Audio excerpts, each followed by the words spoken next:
Olá, tudo bem? Espero que você se encontre tranquilo, em paz, sua família também. Esse vídeo é para a gente seguir a série de estudos sobre a espiritualidade emocionalmente saudável, com base neste livro do pastor Peter Scazzero, né, lá dos Estados Unidos. Tá bom? A gente vem caminhando nesse estudo, muita coisa para a gente ver ainda. E eu vou aqui arriscar uma opinião. Se fizer sentido para você, guarde isso. Se não fizer sentido, desconsidere. Mas na minha modesta opinião, e é uma visão pastoral, uma visão teológica, né, de quem tem seguido aí estudando a teologia e vivendo, né, o dia a dia pastoral, de quem tem acompanhado também e tido o privilégio de atuar em uma instituição confessional, que é a Associação Educativa Evangélica, que segue os princípios cristãos, que tem uma equipe de capelania que tem abençoado tanto os alunos quanto funcionários, professores e comunidade em geral, todas as unidades aí espalhadas por esse Goiás, interiorzão, né? Eu tenho esse privilégio e eu tenho observado que a espiritualidade é o calcanhar de Aquiles, vamos dizer assim, o problema bem sério. Eu vou encostar aqui, porque estão lá embaixo, né? Home office é bom, mas estão lá embaixo lavando e o barulho atrapalha. A espiritualidade, então, é o calcanhar de Aquiles, ali é o ponto fundamental para que a gente possa prosseguir em paz e, enfim, conseguir desenvolver a nossa vida cristã de maneira mais saudável, plena e de acordo com a palavra, que agrade o coração do Senhor, enfim, vários fatores. Uma espiritualidade, por exemplo, doentia faz com que a gente fique alienado, fique como um bando de cristãos aí que sofrem, que se alienam, que carregam um jugo que não é nosso, né? Nós carregamos um jugo que não é nosso. Então a espiritualidade saudável é fundamental. Por isso que esse estudo ele vai se estender mesmo. Mesmo a pandemia acabando, eu vou seguir com esses estudos, seja presencial, online, gravado, não importa, porque nós vamos esgotar esse livro todo. E depois que a gente esgotar este aqui, da espiritualidade emocionalmente saudável, a gente vai estudar um outro livro do pastor Peter Scazzero, que é uma mesma temática, que é a da igreja emocionalmente saudável. A gente vai pensar em igreja, mas isso aqui primeiro é para mim e para você, né? Como cristãos que somos, tá? Tendo dito isso, só para lembrar a aula passada, o estudo passado, ele disse que o que é necessário, né, para que a gente consiga virar a vida espiritual para cima, como ele diz aqui, é juntar duas coisas, né? Saúde emocional e espiritualidade contemplativa. Saúde emocional e espiritualidade contemplativa. Bom, aí ele vem trazendo alguns conceitos e tal, e ele aborda o Apocalipse e a besta. Veja bem, ó. Ele vai lá no Apocalipse, interessante que nós estamos encerrando o estudo no livro do Apocalipse, por esses dias aí, creio que mais uns 2 ou 3 encontros a gente encerra o Apocalipse. E ele fala que é o seguinte, ó, por que o livro do Apocalipse é um livro tão importante para nós hoje? É uma pergunta que ele faz. Por que é tão importante para nós hoje? Aí ele diz assim, ele traz ensinamentos sobre nossa luta de vida e morte para permanecermos verdadeiramente conectados a Deus e firmes em nossas decisões, né? Aí ele faz um comentário que eu fiz durante o estudo do Apocalipse, fiquei feliz quando eu vi que ele escreveu isso. O Apocalipse, um dos livros mais mal interpretados e mal compreendidos da Bíblia. Explica por que a maioria dos cristãos de hoje é subjugado pela cultura e pelo mundo ao seu redor. Nós subestimamos a intensidade e o poder do diabo, tanto dentro como fora de nós, né? Então, de fato, é um dos livros mais mal interpretados e mal compreendidos da Bíblia toda. É o Apocalipse. A gente fica numa paranoia tentando entender o Apocalipse de forma, a maioria das vezes, atrás de alegorias e simbologias que o livro traz, e a gente se apega nisso como se fossem verdades absolutas, né? Bom, Um contexto aqui, ele fala que o livro do Apocalipse foi escrito para os cristãos que sofriam terrível perseguição, né? Lá da Ásia, atualmente lá é Turquia, né? Entre os anos 90 e 95, ali já pós-passagem de Cristo aqui. E ele faz um comentário: para tornar inteligível, né, as mensagens do apóstolo João, ele usa o quê? Figuras e imagens conhecidas de seus leitores para que eles vissem com clareza o que estava realmente acontecendo. Bom, o livro do Apocalipse, então, vai retratar o Império Romano como a besta. Então, a besta do Apocalipse, como nós já estudamos esse tempo todo aí, é o Império Romano, né? A fé de muitos cristãos foi testada, alguns abandonaram a fé por completo, outros crentes estavam tentando se encontrar, né, ou encontrar um meio termo entre os valores da cultura romana, que era a besta, e os valores de Cristo, tentando manter ali o quê? Um pé no mundo da besta e um pé no mundo de Cristo. Agora, interessante que hoje a gente também faz isso, né? Muitos cristãos fazem, né? Nós não. Mas muitos cristãos espalhados por esse mundão afora ficam um pé no mundo da besta e o pé no mundo de Cristo.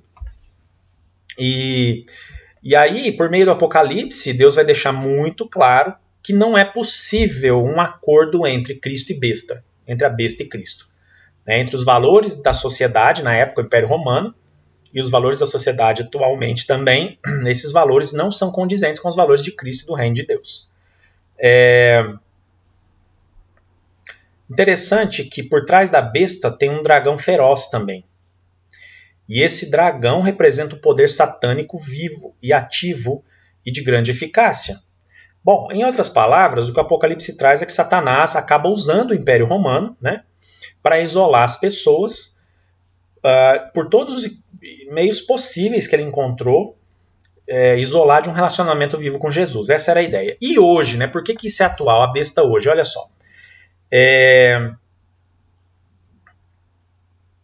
Ele diz que os crentes devem resistir à besta manifestada pela cultura de sua geração e superá-la, como Apocalipse 13:10. Aqui estão a perseverança e a fé dos santos. Por isso que a gente precisa ver com muita clareza, né, como que a besta hoje, que não é mais o Império Romano atualmente, ameaça a igreja e acaba absorvendo, né, os cristãos dos nossos dias. Acaba até tirando muitos crentes, né, cristãos das igrejas, e nós temos exemplos disso nas nossas igrejas, pessoas que caminharam um tempão ali na comunhão da igreja, servindo a Deus, e de repente abandonaram a fé, abandonaram a igreja, enfim. Ele diz que essa cultura global que nós temos atualmente é a besta que ameaça engolir a gente nesses dias aqui, né? Os valores centrais da besta no século XXI, ele diz que gritam para nós de computadores, outdoors, TVs, DVDs, músicas, escolas, jornais, revistas. E aí ele ainda cita, porque eu li um pouco de uns 10 anos atrás, deixa eu ver a edição desse. Interessante que ali na hora que ele cita iPods, é de 2013, né? De 7 anos atrás, cita iPods, né? Hoje em dia ele provavelmente estaria smartphones, redes sociais, mídias digitais. E essa besta, que são todas essas coisas no século XXI, o que essa besta nos diz? Eu vou ler o que ele escreveu, olha só. A felicidade está em acumular coisas. Não é isso. A felicidade está em acumular coisas. É o que a besta, a sociedade atual, nos ensina no século XXI.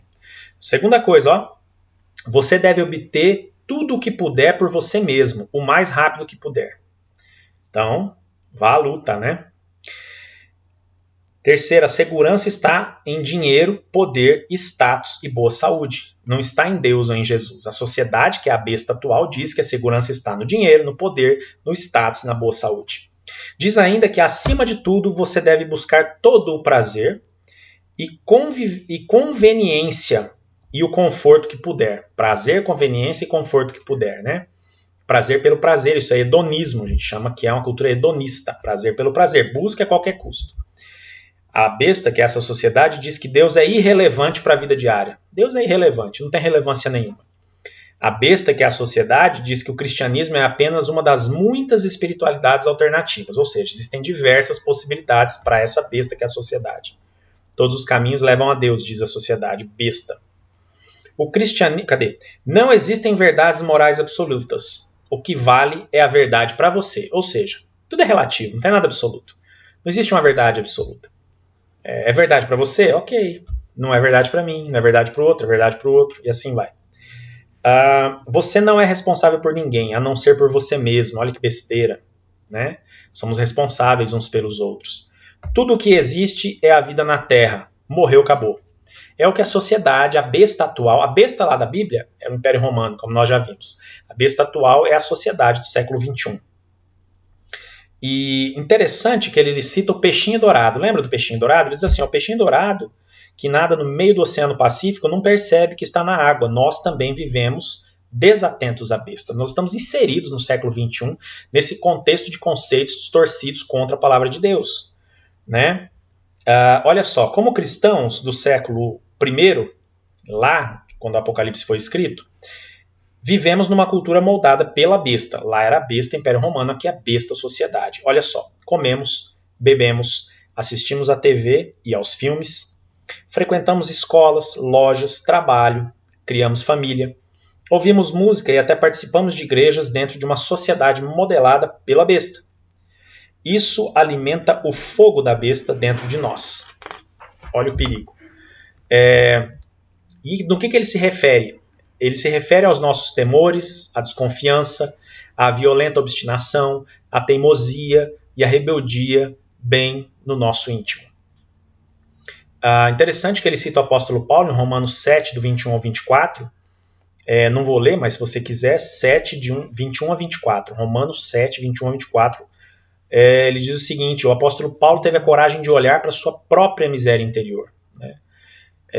E aí ele vai,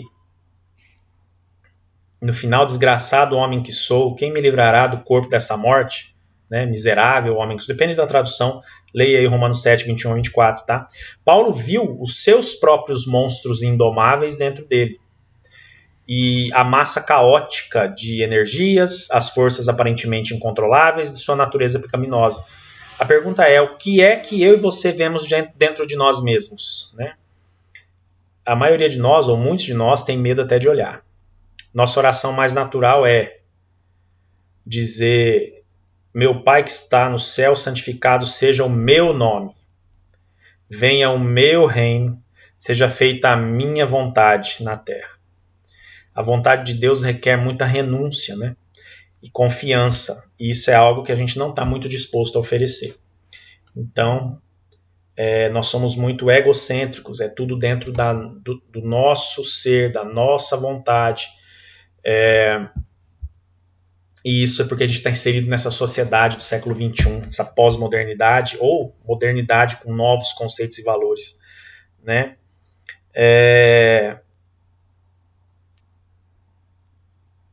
Normalmente, a nossa pergunta é, o que Jesus pode fazer por mim, né? Ele pode me tornar mais próspero, bem adaptado e tranquilo? E aí a besta vai nos ensinando a isso. O que é que Deus pode fazer por mim?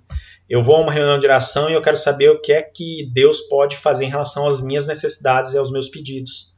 Esse Deus vai me responder, vai me curar, vai me prosperar, vai me restaurar, vai me abençoar? Porque nós estamos no centro até das orações. E aí eu vou encerrar essa discussão aqui da besta de hoje, que é a sociedade, era o Império Romano, é a sociedade agora. Quanto mais nos agitamos na sopa do pecado, mais a gente vai afundando. É igual a areia movediça. Você está ali, quanto mais você se mexe, mais você afunda. Quanto mais você se mexe debatendo, tentar sair, mais você afunda, né? Somente pela intervenção de Deus, diz o pastor Peter, na pessoa de Jesus, para viver e morrer na cruz em nosso favor, é possível o nosso resgate de nossa condição indefesa no pecado. Vou encerrar com uma frase linda dele, Jesus é o Salvador do mundo. Somente uma justiça alienígena, como Martinho Lutero a chamou, oferecendo-nos uma atuação perfeita, que não é a nossa, pode nos salvar. Por essa razão, o Evangelho é verdadeiramente a melhor notícia sobre a face da Terra. Olha que benção. Martinho Lutero realmente usou a expressão justiça alienígena, no sentido de que a justiça de Deus é fora dessa terra, fora dessa sociedade, fora desse mundo, vem de fora. Então, na próxima semana a gente vai observar como desencadear uma revolução na nossa espiritualidade para a gente se libertar dessa areia movediça que é a sociedade, que é a besta atual, e parar de ficar caindo nos engodos, nas armadilhas dessa sociedade. Estamos inseridos na sociedade, vivemos em sociedade, comemos, bebemos, participamos de eventos, na igreja e fora da igreja, estudamos, trabalhamos na sociedade. No entanto, a influência não deve ser da sociedade, a besta, para conosco, e sim de mim e de você para com essa sociedade deturpada e caída. Que Deus nos abençoe, que Deus ajude a gente a entender que estamos no meio dessa areia movediça que é a sociedade atual, a besta do momento, e que a gente consiga evoluir na nossa espiritualidade. Deus abençoe você, Deus abençoe sua família, e até o nosso próximo estudo.